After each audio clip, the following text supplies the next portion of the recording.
system unfolding. Military science fiction podcast. Untold stories every Wednesday. Military science fiction podcast.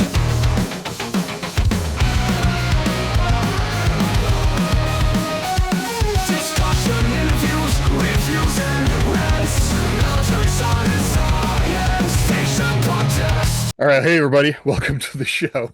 We after much getting things figured out here, we are recording.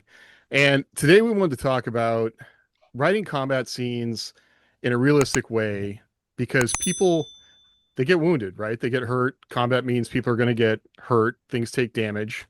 But doing that in a way that serves the story, I think is a skill all to itself. And so that's kind of what we wanted to talk about. You know, just like the arc of a story, building up things with a character, putting obstacles in front of the character, having a gunfight, having a battle, having a certain type of battle, armor versus air versus, whatever, ground combat. Those are all different things. And I think they can all be approached in different ways. So somebody want to jump in with what they think about that? Well, before we get started, I just want to remind everybody, our beautiful, wonderful viewers, our big, beautiful viewers, that October 23rd, Rick and I have a book coming out in Barnes & Noble. They moved it, so it's October 23rd, Against All Odds, and Drop Trooper coming out on the same day, competing for New York Times bestseller. Barnes & Noble pre-order now. Get those pre-orders in October 23rd. And then if you're in Utah, we're doing a book signing on October 17th with Larry Correa. They will have pre-sale copies that you can get before anybody else. Yeah, and we will have those available at the Barnes & Noble in West Jordan, Utah, at Jordan Landing. So, October 17th, Friday, 5 p.m. Yes. And West Jordan might seem like it's not Salt Lake City, but it's basically Salt Lake City. So it's basically Salt Lake City. Fly in. It's very close to Salt Lake City. And if you fly in, particularly to meet us, we will have gifts, and we will spend time with you. And if you are the drinking sort, I will buy you a drink. I'm flying there just for that. All right, I'll buy you a drink, Josh. Oh man, Josh! For a second, I thought you said gifts, not gifts. I was like, you could just give gifts right now. We can give those in the Discord group. Yeah. So injuries in MILSFPODS. So injuries should serve the story, and yet sometimes injuries prevent the story from being told. Actually, when you said that, I thought of an interesting take on injury in macro level. Some people think you get shot in the leg and you're going to be fine, but if you get shot in the artery in the leg, you're not going to be fine. And there's a kind of a happy medium where you go if you get shot 18 times and then you're still living, and everybody's like, that's unreasonable. Well, you can go back through history and look at a number of stories where people have got shot and stabbed and bludgeoned and fell down cliffs. I think what was the Medal of Honor winner? His last name starts with a B, and I had it earlier. Benavidez, I think. He got shot over a dozen times. He got stabbed, and he's still alive, or was when I saw him the spread about it a couple weeks ago. But there's kind of you've got to take it easy with that. You don't want to overpower your character and cut off an arm and have him still in the fight. You know what I mean? Not in the fight.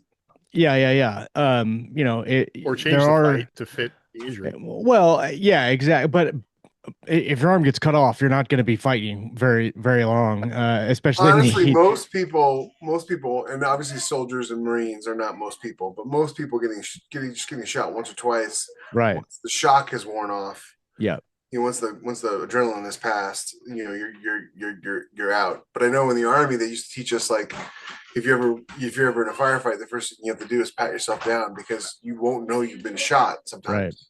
Right. And the last thing you want to do is bleed out because you weren't aware that you were shot. 100%. I deal with a lot of traumatic injuries in my books, just because when the spaceship. I thought you were saying in your life. Rick's hurt his arm and I hurt my knee all about the same time, and so I can't walk right now, and I'm on a little bit of painkillers, and which makes it writing really hard. So, but talking very easy. Talking is second nature to me. You know me. In the Space Navy stuff, you tend to have like really wild explosions and things that happen, and it's more than just they're in a gunfight. Though they do get in gunfights a lot because there's Marines, and I have a Marine story. And one of the things I feel like I have a responsibility to do is tell this sort of authentic story. Like people get wounded in space battles, and one of the things I did was I read through all the World War II battle reports, and people being wounded on ship when things happen, and it's really interesting because then you pair that with technology that's like, oh hey, so in Grimm's War they have the ELS suits which have medical nanites, and they have pain suites, and so if you're wounded or injured, the suit can to some degree stabilize you until medical personnel can care to you. So there are several times where people have lost limbs and been traumatically injured. One character got like third-degree burns to her back, all up and down her spine from a mazer, and another one got stabbed and shot with a gun that had the knife on it. No, I don't know. No bayonet guns. Though there was one in the Navy in the 1870s. And then but I think the most traumatic one I've ever done was Vivian Boudreau. Chief Boudreau was at the boat bay when a gravity laser hit it, and it smashed it like a hammer, and she lost her leg, and that was that changed her personality going forward after she was out of rehab, and it was really interesting to write that character like that. She lost every argument because she didn't have a leg to stand on. But I find it. You didn't hear it, but Becky laughed. She thought that was cool. I find it harder than Jeff does to portray injuries in space battles, because just the way, not in all my books, but in a lot of them, the way that the ship works is if something goes wrong with the ship, you're basically dead. It's like nobody gets hurt. The ship either survives or it's gone, and you don't, because they have these fields. It's like a propulsion field and a defensive shield all in one. And if it collapses, it just smushes the ship to nothing. So that precludes. That's one way to handle space battles. Like, a pebble broke through our shield. We're all dead. Well, nothing breaks through the shields. The shields get overloaded, and if they overload, they collapse. And that's like the constant thing: is how close are we to overload? How close are we to? But I have I think the most dramatic space battle sequences with injuries that I've written were written in the Duty on Our Planet trilogy that I originally wrote, because they had this Alcubierre space-time inflation type drive, and it had this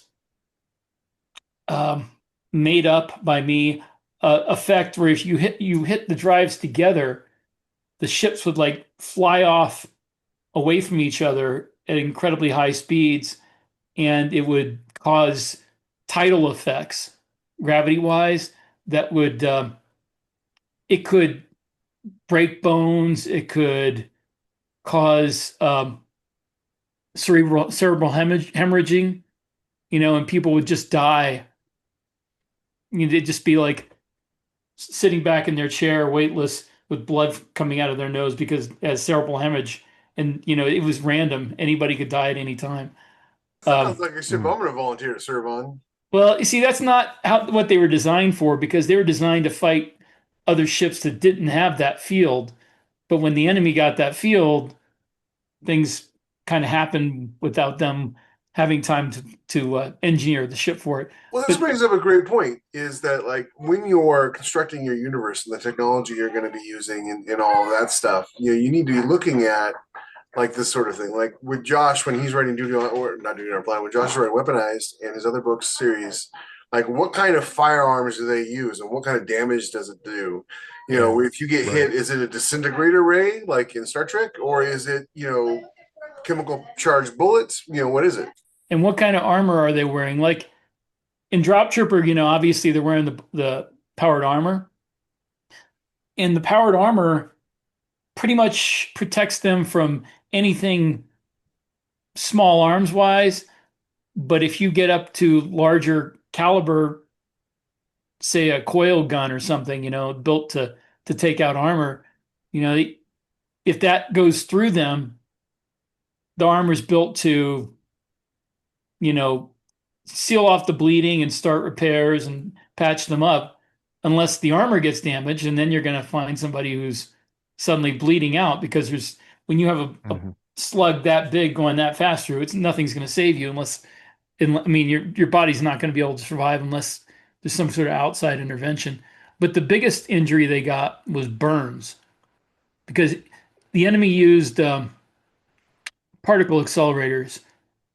And even if it didn't hit you, if it got close enough to your suit, the sheer heat would be, just thousands of degrees. So everybody got burned even through their armor.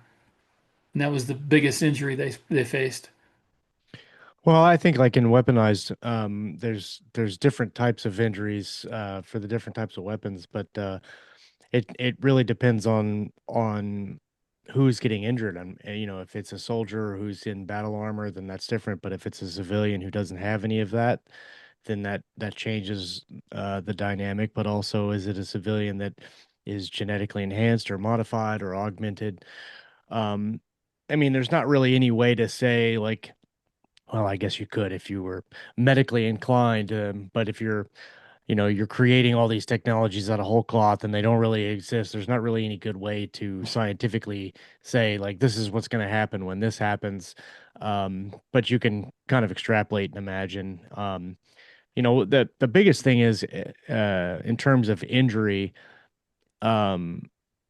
is that injury important to the story, or can it enhance the sequence that you're trying to tell? If you're in a running gun battle and one of your buddies gets shot or injured some way, you've got to deal with that in the story. And whether it's carrying him on your back or he's immobilized or something like that, it really heightens the tension and makes a scene more than just a gun battle. I think as a general rule, gun battles are kind of boring unless you add things to it. One of the things I love about Mark Greeny's writing is that most of his gun battle scenes, there's a lot more going on than just people shooting guns at each other and making it chaotic. That's one of the things that I have really tried to do in my battle sequences, is making them chaotic.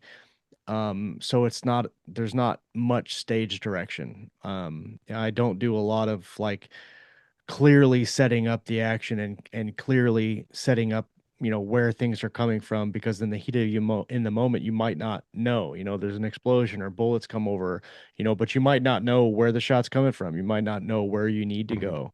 If you've ever played a first person shooter with the sound off, yeah, that's right. It's a lot like it's like you're getting shot at, bullets are hitting places you have no idea where you're being shot from. Yeah. And you need your 14-year-old kid to tell you where the bullets are coming from. Right. Well, it's always a balance, right? So the stakes, I think the whole idea of getting injured, like if we're going to imagine science fiction in a world where we can, travel faster than light, or we have these greater technologies, it's also, you might think that biotech has advanced to the point where our meat units are, going to be safe, but that might not be the case, like we've talked about.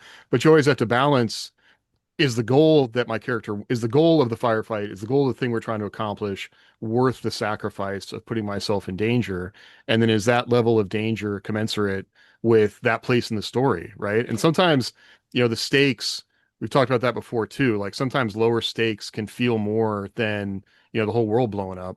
But if somebody have high stakes if they're personal, right? And you can have high stakes that are the world or the universe or whatever. and then you have low stakes that are both too. Like, wow, my guy might not be reelected, or my ship might lose. But so often people jump to huge stakes, and they forget that you could still have a really tense story with lower stakes, or even you got shot once, but you got shot in the right place. You just severed your femoral and you're losing a lot of blood, or or no, you got punched 3 times in the calf, or yeah. I mean, that's the thing. Like, a lot of it comes down to there's an element of luck as well, which, okay, technology could maybe account. We there are certain things you can't say, like targeting has gotten the place where you're always going to get punched in a place that's going to take you out, as opposed to, those are the kind of things that you balance. Like, why would somebody even be in the firefight, and then don't make the firefight so unwinnable that it's just not fun to read about? I think like, it's all about the character trying to win something. Right. I think that one thing people need to take into account, that I see this way too often, especially in like more action than science fiction. But when you're in a gunfight, it's not like they try to make it look like the movies where all the rounds miss until you happen to hit the guy and then the fight's over. But gunfights don't work like that. First of all, people miss a lot, and people get hit and still keep fighting.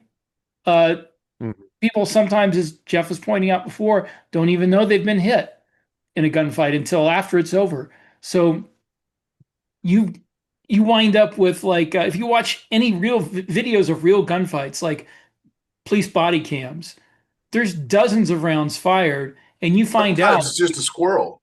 Yeah. There's dozens of rounds fired, and you sometimes find out the guy got a fatal wound in the first couple of rounds that were fired, but he still was shooting back. There was a story. I always think of, there was a story in the news story. It was like a real thing that happened in the 1960s. Was a bank manager was showing up to his bank to open it up, and somebody came and robbed him, and he wasn't fast enough opening the door or whatever, and so they shot him 6 times with a .45 auto, point blank range. Dude ran around the block, found a cop, told him what was happening. Cop went to the bank to catch the guy, and then the dude dropped dead. After being shot 6 times with a .45, because his unless you do a kill shot, like with in the brainstem, central nervous system, you're going to bleed out, and that's a real problem. Bleeding out is a real problem. I've always hated bleeding out. It's one of my least favorite things. Too. One of the cool thing, it's not cool, but one of the things I like to do in those scenes, specifically when it comes to gunshot injuries that are fatal, like right off the bat, is instead of having the character flail around or spin or whatever it is, I just have them drop. How many clips have we seen where some you see the person running on charging or pulling out a gun or whatever, they get shot and their body immediately just crumples. Ragdoll, yeah. That's And what happens. It's very it's kind of very anticlimactic and an anti-cinematic way to I say this, it's a very movie way to get shot, right? But that's not an easy shot to make, though, even for somebody who's trained. Putting it in no, I'm not talking about the shot itself. I'm talking about how it looks, right? Like, I'm just saying that in real gunfights, that doesn't happen as much because it's really hard to hit the brain. Well, sometimes you don't have to hit the brain. Sometimes you can hit the heart in a certain way or the body in a certain way, and you just collapse. The whole point I was trying to make is you don't have to make it crazy. You can just, if you're shooting someone and they die, they can just collapse to the floor. One of my favorite gun exchanges in a movie is Wind River, and but that final gunfight, as brutal as it is, and realistic, because they're all shooting each other. Other than the 45-70 throwing people through the air. Hold on, I'm getting there. They're all shooting each other and like, come on, let's go. And they're bleeding out, and one guy got mag dumped on, and he was still managing to reload. That was really great. And then the sniper rifle throwing people through walls and stuff like that. Well, that's basic. That 45-70 is not exactly a sniper rifle, but yeah. Well, I mean, he was shooting from pretty far away. He was sniping with it. But basic physics is every action has an opposite and equal reaction, right? So Yeah. if someone's going to go flying through a wall, that force had to be exerted upon the person shooting the gun. And So you that's better be in a powered armor suit because otherwise you're going to be flying backwards. backwards in the other direction. But yeah, I know. Like Josh was saying, it's like sometimes battles are not cinematic and they're not, No. Most of the time, they're not and cinematic. they're not. And we're writers, we're entertaining. We have to have a mix, right? We have to have, if we add realism to a story, it gives us leeway to do things that are unrealistic later on. Right. The smaller, the more realistic you do the smaller things, the more unrealistic you can do the big things and get away with it. Getting back to the point that James was making, though, about how this should serve the story, I think that I do it both ways because sometimes there's sections in the story where somebody getting hit is a dramatic thing. It changes the plot. Uh, it changes it to like for one person was going to lead the charge and now they're wounded, so somebody else has to take it up. But other times, I mean, I just have people get hit and it's random. I mean, they're not dead. It's like, crap, I got hit, and just to show that anybody and everybody can get hit during combat. I don't know if I'll ever do this, but I might. I don't know if I'll ever do this. One day, I'd like to write a book and have. You've written a lot of books. I know, and have it be big battles. You could probably do it. And use like a tabletop war game to do the battles, and have the miniatures be the different characters. And if somebody gets killed, they get killed. And I just have to figure out a way to make it work in the story. People getting killed at any time, that doesn't generally work too well for. I know. It would be a huge challenge, but I think part of it too would be like you're gonna have to give like at least one character immortality on your board game. No, that's the whole point though. The whole point would be is to do it and have it be. There's a guy I got inspired by this because there's a guy who does it with his mech games, his mech books, and he actually uses the BattleTech rule set and he plays them out and people get killed, they get killed. And I always thought like that would be really interesting, but everybody has to be in on it. The reader has to be in on it. Yeah. It can't be a thing where it's like you find out later on, like, oh, well, he's doing a tabletop role playing game and people die, and so they die. Everybody. It has to be a whole package kind of thing. I think that would be kind of cool when I have this mythical part of my life where I have more time. It would be good if like somebody like who puts out BattleTech, not the people on it now because I don't think they're imagine enough for it, but just somebody who puts out a game like that would put out a book like that comes with the game. I think that would sell well. In general, role playing games don't sell well, but it would be fun. I think it would be fun to experiment as an author and just. In general, role playing games. What were you saying? In general, role playing games. What? I couldn't hear you. Don't sell. They don't sell. You got a couple exceptions like D&D, but in Pathfinder, but for the most part, I mean, I've known big authors like the Galaxy's Edge guys put out an RPG, it didn't sell. Chris Fox put out an RPG, didn't sell. I'm not talking about an RPG based on a book series. I'm talking about somebody puts out an RPG and they do a book that they give with it as like a bonus. Yeah. No, I was just saying it would be a thing that you do it because you're an author and you want to have fun and you want to do it. Yeah. I was going to ask you though, Josh, is what kind of weapons do they use in your universe and what kind of wounds do those generate? Mostly they use I call it a pulse. Either they pull a pulser instead of a pistol or a pulse rifle, but it's more like a blaster, like a Star Wars energy blaster. They can be and they use bolts.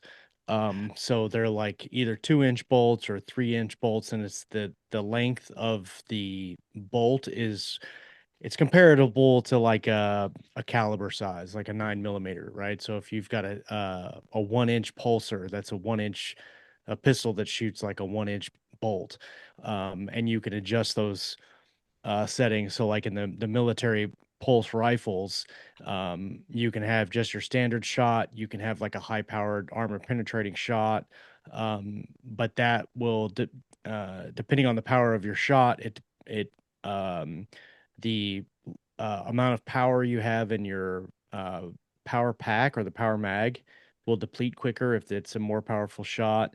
It will also affect the follow-on shots, right? So if you're just a standard, you can go, automatic, semi-auto, single round, that kind of thing. But if you get up to like armor piercing rounds, there's a 1 or 2 second delay, so the coil can like kind of recharge and get back to able to throw it out.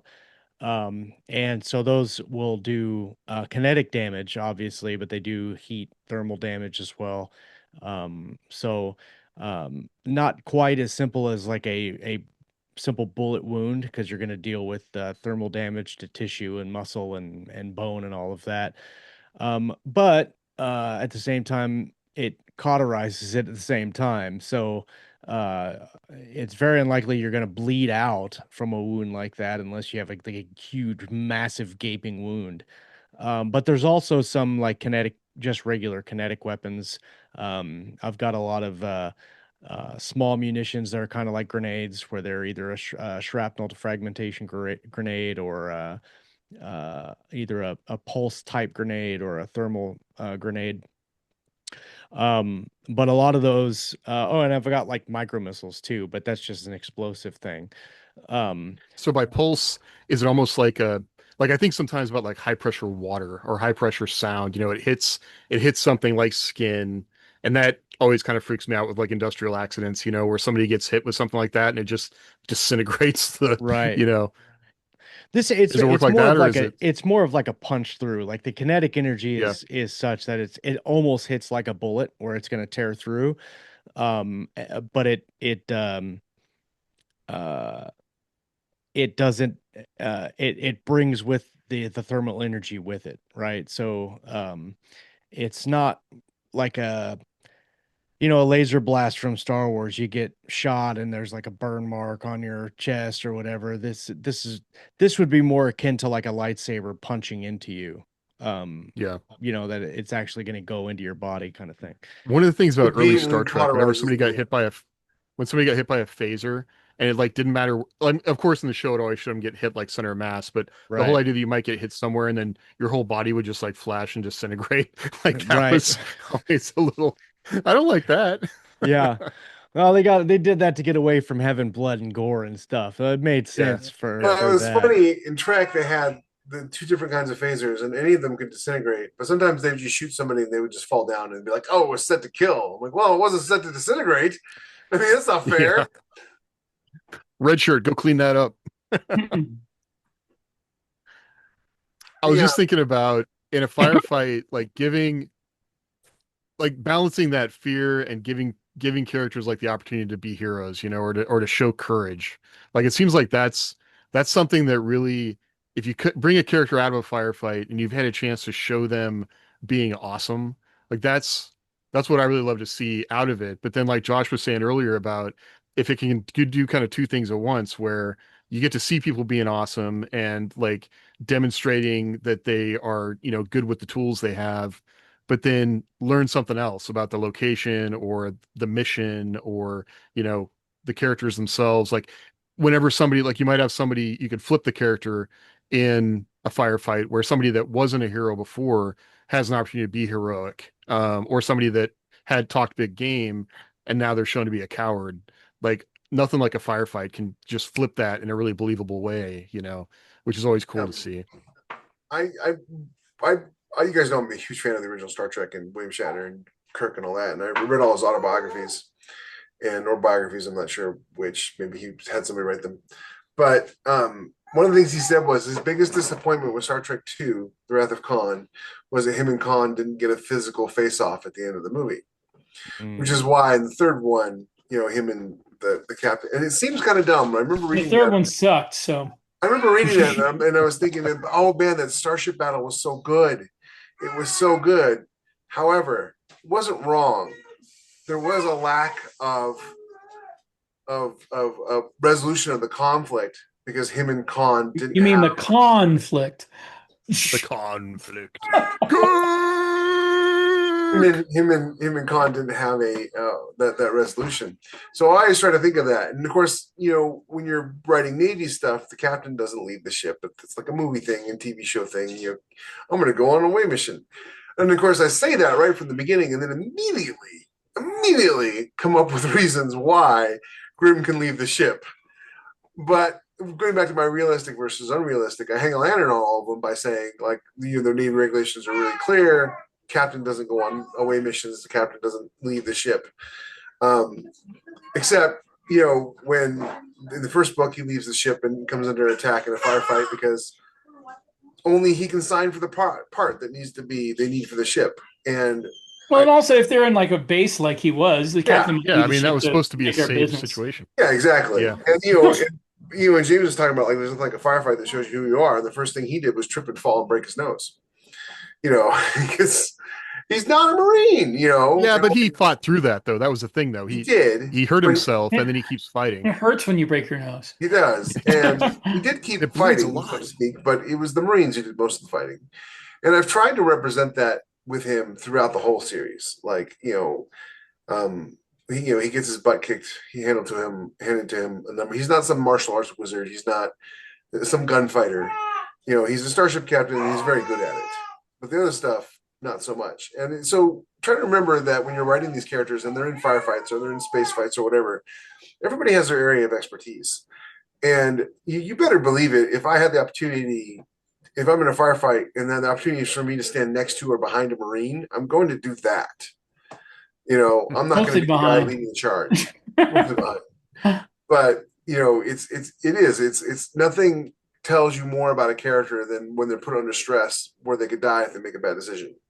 That's why, like, all my ship captains, they basically the only time they go on down to a planet is if it's supposed to be safe, like it's a diplomatic mission and they're supposed to like negotiate. Sometimes that got them in trouble anyway, but they, I only had really one starship captain who was a main character in any of my series, and I also had co-main characters who were like Marines or fighter pilots who could get to do the cool stuff. Well, he had to make all the big decisions. Well, and I often lament too, like especially in the kind of final conflicts, because the way the universe is set up, the battles are not instantaneous. You have time as you approach each other. The fight is coming. And he often laments about how, like, there's just, at this point, he's just a passenger. He's given the orders. They know what they're doing. All he can do is be courageous and inspire them. But really, at that point, he's just a passenger on a missile. When you're writing your special forces stuff, Josh, how do the guys deal with the stuff that's outside their control, like the wounds and injuries that are outside their control? And James, you too. You've written some really great stuff for the Aeon 14. Well, one of the things that I like to do is, and I'm sure we all do this too, is especially when you're in a military unit, everybody knows, first aid, self-aid, buddy care, all of that. But to have a specialized guy like a medic. I love medics. Yeah. And if I'm going to do an injury, during the battle, sometimes I'll have the medic address it. But other times the medic's not going to be there, and you're not going to be able to just shout medic and wait. You know what I mean? And so if it is a medic sequence, I try to do a lot of research on like how an actual combat medic might handle that injury, but also if they're not a medic, what do they do, and how, like, what makes it interesting? Is it something where we can just put a bandage on it? My special forces teams have like a nanite type biogel that is good for healing, like bullet wounds, say, or knife wounds. My thing is I try not to go like get down deep in the weeds of that, because that's stuff that people like to pull apart. And I don't want to deal with that. So I usually stay very general in terms of the treatment. But how does that treatment affect the flow of the scene? If you've got to now protect somebody, that affects what you're going to do and how you're going to move through the scene. And that's what I like to focus on. Usually when I write medics, I don't write from their POV, so I don't have to think the way that their medically critical brain would process the injury, in terms of like triage and treatment and stuff, because I'm not a doctor, nor am I a medic. And I can look at it and go, ooh, that's bad. And so I like to write it from the POV of the character that's going to go, oh man, that's bad. We got to do something about that. But if it's a death, then I try to make that as kind of I don't want people to see that coming. There's a death in Weaponized that happens in the second book, that happens very early on, and I wrote it in such a way that I hope the readers don't see it coming, but I also wrote it like right at the beginning of the battle. Normally if you're going to write a big death, maybe you'll have it at the end and have it be like a heroic thing. Well, this definitely wasn't, but it's no less impactful because of how and why. But writing injuries is hard, just because if you get shot in the leg, you can't just magically get up and run, like unless you've got Somebody's got to carry you. Yeah, somebody's got to carry you, or you're limping. There's a lot of good books out there that I've read where the character does get injured and keeps pressing through the fight, but that injury will hamper them. If you break your hand, you can't throw a punch, and then now what do you do? Do you use your elbow? Do you use your knee or your legs or whatever it is? And it's got to slow you down. I think one of the you get that John Wick mentality where he just goes and goes and goes. And one of the things that really irritated me, I can't remember which movie it was, but he's got that like Kevlar woven suit, and he holds up the suit like it's like he's blocking the It's bullets. so ridiculous. Like physics don't exist, right? I'm like, come on, like those bullets are still gonna break your arm, man, even if it doesn't penetrate, which I'm not gonna say that it's not going to stop a bullet, but it's definitely going to break your arm, and it's not going to. The suit to stop 9mm. I mean, I get it. Like it could be a thing, but it's the kinetics. You can't get past that. I know. It's just that's when John Wick just became superhero fantasy. But there is technology out there that's it's the quasi. I can't remember what the term is, but you're still going to get the gel. The gel Yeah. that is very very good, and that will stop rounds, and you'll still feel like you got punched in the gut. And that's what if you're going to have a character, even in armor suits, if you're going to have a character take a round, you've got to have that character feel it. He's not going to be like the Terminator walking through getting shot a million times and not feel it. He's got to feel that kinetics, because no armor is going to really take away the kinetic force of the round. Maybe it'll cushion you, maybe you won't be injured because of the kinetics, but it's just like it's what the biggest cause of body damage. Really thick armor will.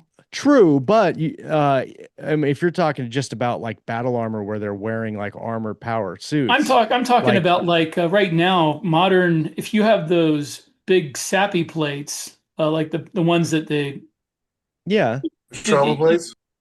Yeah, the big ones that they give to people who aren't going to be moving around much, and but you're still going to feel it. You're still going to, and depending on what the size of the round, you've got is, other things to worry about there, like deflection and where that round's going to go. And right. For me, the biggest problem with John Wick is that when you see that magical stuff, like it just got boring. Like he doesn't have to worry about bullets. Okay, right. Well, that's whatever. I just we can I do just a worked whole on episode on John Wick, because I feel like I know they nailed that first movie so well, and then every other movie afterwards sucked. I didn't even watch past the second movie, so I wanted to touch on the medic. Donnie Yen in the fourth movie is amazing. It's just worth watching, just to watch Donnie Yen, the blind guy. So I just in the Grimswar book I'm working on, like I did just write a whole sequence from, I won't say a whole thing from the medic's perspective, but I had kind of an issue where, okay, the town is getting attacked by fighters and the platoon leader is in charge of the fob.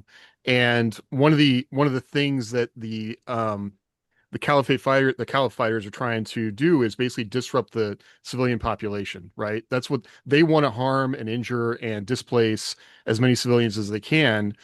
And so the platoon leader in charge of the FOB actually obviously has to think about this, but I didn't want it to weigh down too much of his thought process while he's in the middle of trying to lead a firefight and respond to a firefight. And so I pushed that off on the medic. And so the medic is like, while he's, because also these, the soldiers in this unit, they have protective armor, they have kind of immediate triage response. The medic is kind of there to deal with like tier 2 trauma and like doing evacuations, and he's almost there more like one of the jokes, kind of a running gag, is just making sure they don't get dehydrated, which is a thing that dealt with a lot. But anyway, during this whole sequence, like, he's running around to different locations and dealing with civilian problems, so that you can still be aware that that's a problem that's happening.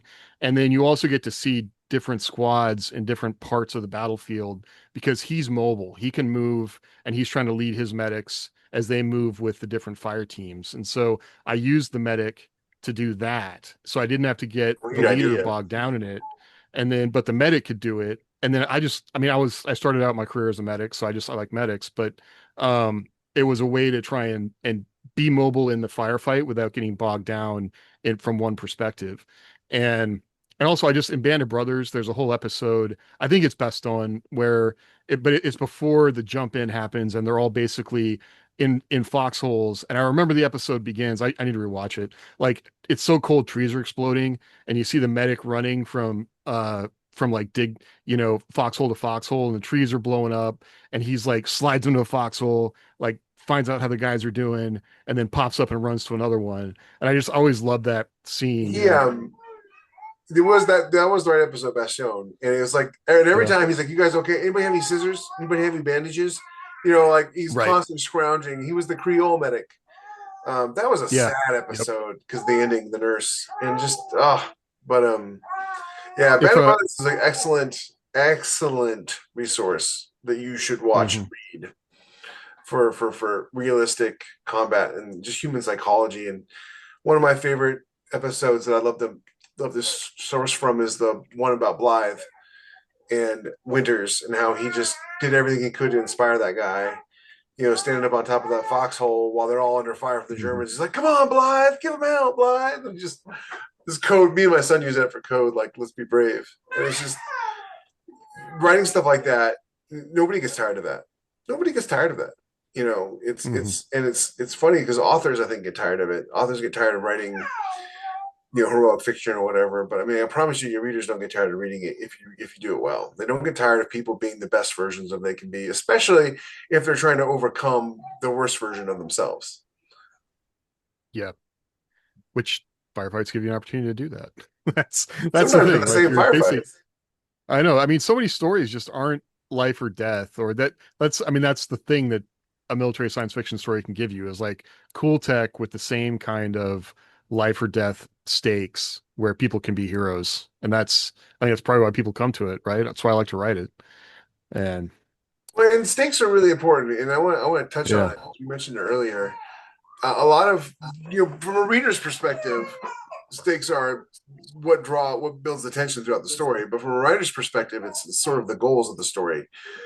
And overall, as an arc, you have to remember, if you raise your stakes too high, you at some point will have to reset them. Because once the universe is at stake, once the fate of the universe hinges on the actions of the characters, you can't really go beyond that. The multiverse, and so you end up having to like reset the stakes.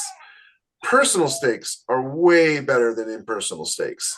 I'm personally trying to save somebody. I'm personally trying to represent something. I'm personally, like, Jacob's whole thing is that he dishonored his mother's legacy, and so he's got to fight the Navy to bring honor back to his name. So when people look up the name, they don't see, the coward Jacob Grimm. Not that he's a coward, but you know what I mean. Which is way better than humanity's freedom is at stake, which is also a stake. But that's not the stake that's going to put butts in the seat to read the book. For sure. It's like with weaponized, when your characters are in a firefight, nobody's thinking about like the overall mission. Like, what is it they're trying to, like, who is going to survive this fight? And that is the best thing. Well, I think I think that any war fighter, you're going to go into the fight not thinking you're going to not leave. But I think sometimes with injury, you know, the you mentioned Band of Brothers. It made me think of Saving Private Ryan when the people are injured on the beach and they're they're asking for mama or they're crying or they're they're mad, like what's his name gets shot or whatever, and he gets really mad. The then the sergeant, I can't remember his name, he gets shot at some point and he gets really mad that he got shot. So also dealing with the emotions and not just the physical aspect of getting shot is really interesting. um and I think if you're dealing with special operators, and I think a lot of us are dealing with that kind of a character, you're probably not going to have the crier. But sometimes strange things happen in battle, and sometimes when your body chemistry is messed up, you kind of do funny things. It's like that. I know that he didn't get injured, and it's kind of a meme, but it's the sequence in Tombstone where what's his name is walking across the river and they're shooting at him and he's not getting hit. Like sometimes that happens. Wyatt Earp. Wyatt Earp, yeah. Um, but sometimes you do that and you get shot and you still don't know, Rick, like you were saying earlier, where you go and you don't know that you get shot, and then he falls down and you're like, what happened? And you run up and you're like, oh crap, he got shot 19 times. But Crazy definitely, that Wyatt Earp story is true. That he right. the river, and I always find that's the most amazing thing when like you have these really true stories about people who just do these things, and I'm just like, and you put those in a book, and everybody's like, that's fake, that wouldn't happen, but it did. Right. I think the physical aspect of injuries is really interesting, but for me, I like to really dive into the emotional, and in the moment, how they're going to react and how the characters with them are going to react. But There's something also, else to that is, especially in military science fiction, if you are dealing with people who live in a time when basically any non-fatal injury can be fixed, what's the psychological impact of getting injured? And I was just going to say the mental. Yeah, like if your hand gets blown off, but that if the week in the medical bay they can grow you a new hand, are you as freaked out by the fact that your hand got blown off? right. I know that they're like And maybe in the Glory Boy book, these commandos, they got all this high tech crap inside of them, and they took a lot of damage in that book, and nobody panicked. They just kept going because they're like, my implants and stuff can keep me going, and if I get back to the ship, they'll have me fixed up in a week. So I'm just going to keep carrying on the mission. One of the most traumatic injuries I did in my book, and yeah, in Grims of War, people can have their bodies have genetically cloned grafts back on, like regenerated basically. They get cybernetic implants, but not everybody can take one or both. And one of the main characters is Nadia, who is the spy, and probably one of the most traumatic injuries I have ever written was in the climax of the first book when she's on the bridge of her ship and she's taking it back from the Caliphate agents. Her left arm gets burned off by a plasma bolt. It's not just like, oh, it's severed. It's like it melts. Yeah. And she manages before falling unconscious to shoot the guy who did it. But that's a trauma that, even though she gets a cybernetic arm that is actually really cool and does a lot of cool stuff until they take it back, that's a trauma she deals with through all 8 books, because she has to. Because yeah, sure, you have an implant that prevents you from feeling the pain or dealing with it in the moment, which is entirely likely to happen. There's no such thing as a trauma-free massive injury. And it took me, when I was younger, I thought, well, if you recover, you recover. What's the point? But here I am 52 now, and I'm like, oh, okay. I still have PTSD from things that happened to me in my 20s. I just didn't realize because they were so traumatic. And that stuff just, it doesn't really go away. It gets, quieter over time. Rebecca once told me this great analogy of it. She learned from somebody else, which is wounds are like a hole in a box, and you've got this ball in the box, and as you roll the ball around in the box, it goes through the hole really easy. And time just makes that hole smaller, but it never goes away. Right. So, when you're dealing with really traumatic injuries, like an arm blown off or a leg blown off, like I said, it changed, Boudreaux's character and the way she took risks and stuff like that. You have to have those psychological ramifications. Otherwise, they're just Superman and nothing ever changes. And you can have a steadfast character, especially if they're a super soldier, but there should be some psychological ramifications if you want people to identify them as human. For sure. Or part of your book could be dealing with the psychological ramifications of them not considering themselves human anymore. Mm-hmm. Like, I'm never going to touch my Sure, child's face. absolutely. What do you mean by now, that, you Rick? know? well, I What do you mean, mean by if you survive enough stuff like that, and you realize, hey, I'm not feeling the trauma that everybody else is feeling from this. Maybe you start feeling like maybe I'm not human anymore. I'm not like everybody else. You're writing a series about people who die and come back to life, and the more times that happens, I'm not come writing back to life, but the clones or whatever. What the bad guys in that story are, they're cloned and they have memories reread into their bodies, and every time it happens, they become less human and more disassociated from themselves. They're like, Right. but although There's a that price. is, speaking of injuries, the main character in that book is him and his best friend are basically buried under a collapsed underground bunker, and both of them are clinically dead when they're pulled out and brought back. And everybody thinks they're just like burned and crushed bodies, but because of their implants, enough of them survive for them to be rebuilt. One of my favorite role-playing games of all time is Shadowrun. I don't know if you guys have ever played that tabletop role-playing game, Shadowrun. I've heard of it, but I don't know that I've Played the ever video played game. it. I don't know about I didn't play the video games because they were never like the role-playing game. The role-playing game was a dystopian future, basically, where Tolkien magic system came into the future Earth, and there's cyberware, which is cybernetic implants. And one of the tenets of the game is that you could only have so many cybernetic implants installed and still remain human. And they had these things called cyber zombies, which were unstoppable killing machines that were basically just robots with meat brains. I love cyber zombies. That is amazing. That's where, as far as I know, 2077 does something similar. Yeah, as far as I know, 2077 in Shadowrun is where that kind of term originated. And so it sort of goes back to what Rick is saying, is like how much of you can be replaced.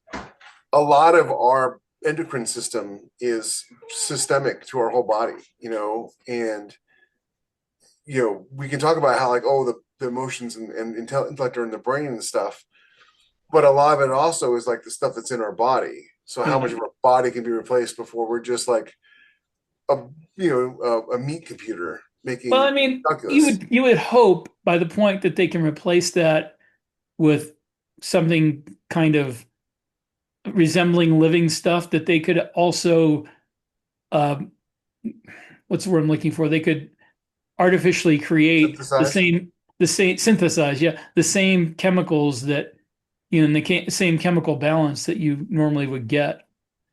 You would hope. Otherwise, you're going to be talking about kind of a dystopian situation, which has its own appeal as telling a story. But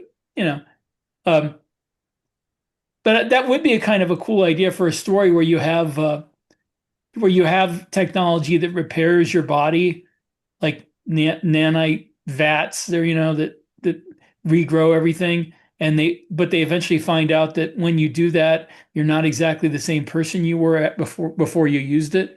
That'd be kind of a neat idea for a story. I do have a lot of medical technology. I try to base Scrimsmore and everything I write really based on the real world, because it's easier for people to accept the fantastical and unrealistic if it's all grounded in the real world.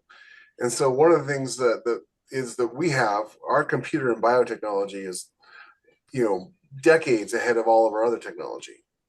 We're still using, internal combustion engines that were, essentially created in the 1890s. But, we're about to start using, nanites for medical reasons, and our computers are insanely fast because they're given to us by aliens. But I'm joking. That's not really. But He's not really joking. So when Grimm's War, when someone gets severely injured, and especially in a small ship like a destroyer, they have a back to tank basically, like from Star Wars, but it's filled with plural fluorocarbons that they have to breathe in because the nanites are inside fluorocarbons, and that's how they get into the whole body. And it's not just like, oh, they go into the skin, because then they have to travel too far, and so they have to be suspended in this tank while the nanites repair them from the inside out. And it's really interesting because, like, you have to think about like where does all the dead material go? And it sort of sloughs off out of the skin and floats to the surface, and then that's removed. And and it's mostly for the severe burns and things of that nature that take a long time to repair, and you don't want somebody awake for it, because burns are horrible, the most painful thing you can endure, besides childbirth. Oh, well done. Well done. We You made better you a have got pet like for a your leftover standing slice. ovation by Becky in the background. Like, yeah. Childbirth is so painful, you made her go through it 6 times. Listen, God made childbirth so hard and painful so women could understand what men go through when they get a cold. But I like to be married, man. I don't say stuff like that. I don't. Hey, my wife's not here. I can say whatever I want. She doesn't watch this show. Now, speaking of that, and that kind of comes in the medical part of this. Something I deal with in some of the books is that in the future, they will be able to, like, they'll have artificial wombs that they can take. Somebody who's pregnant, they can take the baby out of them and put them in an artificial womb, which for military purposes, that would be like if you have somebody who's a fighter pilot or who's going to be facing radiation or, high acceleration, and they're pregnant, maybe they have the baby put in an artificial womb so they can keep fighting until, it's like, I don't know the word I'm looking for. I was about to say done, but that makes it sound like a meal. The baby's done cooking. What's gestated? I guess gestated. The thing about tech like that is, like, I always try to imagine, like, it's easy enough to imagine the baby in the womb, right? Like growing up to the 10-month stage or whatever. But then it's the 3-year-old. Like, what do you do with the 3-year-old on the future planet? And like, who's going to run the nursery? Like, that's the thing I always try to figure out. Like, some benevolent robot on like Alpha Centauri is like got all these toddlers running around. But I digress. It's really interesting is because I dealt with that with Grimm's War by, they block pregnancy, the capability of becoming pregnant while you're deployed. Yeah. And if you want to unblock it, you can, but they won't deploy you because you wouldn't want to deploy a woman who's going to become pregnant or is pregnant in a spaceship. That's just ridiculous. But you also don't want them becoming pregnant while they're out on an 8-month deployment, 4 months from a base. So that's kind of how they handle it. But the Navy also has, actually the U.S. Navy has a program where they'll keep spouses together on the same ship. And they'll obviously needs of the service overrides that. So I kind of use that as a template, like, because I've got a character, enlisted guy who is married an officer in the next book, the longest battle, and I was trying to find a way to keep them together because I like both the characters, and their relationship kind of grew organically. Her dealing with PTSD and him dealing with PTSD, and they sort of dealt with it together, and bam. And so it's that sort of situation is entirely possible. Going back to the relationship episode we did a few weeks ago, where you have the wounds, like the mental wounds that they're both dealing with, and you're gonna have people who are gonna form those kind of attachments together as they deal with those wounds, at the same time. Something to think about. And on that bombshell. Yep. What other wounds have we missed? Because there's a lot of like stuff that branches out from this that we'd love to like hear your thoughts on. So let us know in the comments or check us out in Discord. I'm sorry, I haven't looked at the Facebook. I guess is stuff happening in the Facebook? Oh, I should go look at that. It was so funny. Okay. It exploded the day we opened it. and then nobody Okay. posted it. The only time people posted it was when they wanted to promote their books. So unless you want us to take down our Facebook page, you better start posting on it. This is a warning. Honestly, come to Discord, because now Discord's a happening place. Everybody's talking. There's lots of there's a conversation on Discord that's interesting. Yep. Yeah. So let us know what you think in the Discord. And I don't have to look at Facebook, so thanks for that. And anyway, we'll see you next time. Thanks for hanging out with us. Let somebody know about the show. All right. We'll see you later.